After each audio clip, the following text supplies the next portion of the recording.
पुण्य। एक बुजुर्ग महिला बस से कहीं जाने के लिए निकली।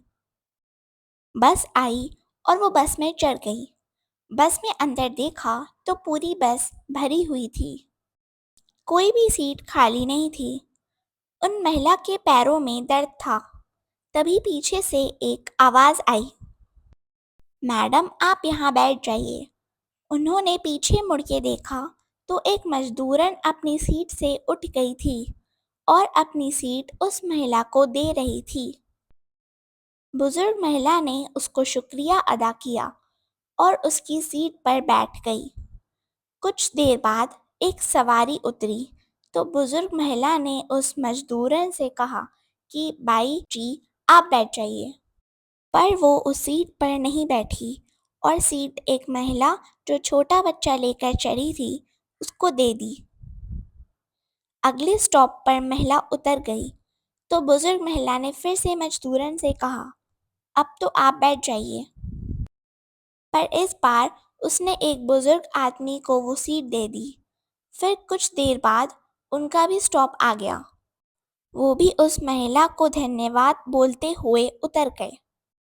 अब बस लगभग खाली हो चुकी थी तो वो महिला खाली सीट पर बैठ गई।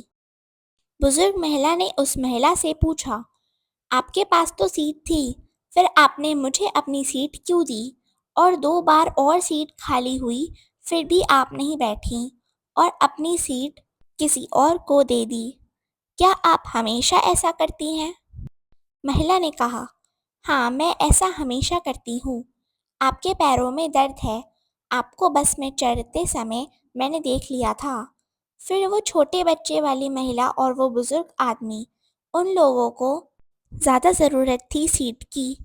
उसने आगे कहा, मैं एक गरीब मजदूरन हूँ, मेरे पास कुछ भी नहीं है पुण्य कमाने के लिए।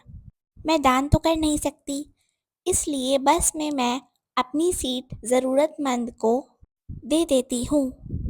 रास्ते में अगर पत्थर या कचरा होता है तो मैं उसे हटा देती हूँ।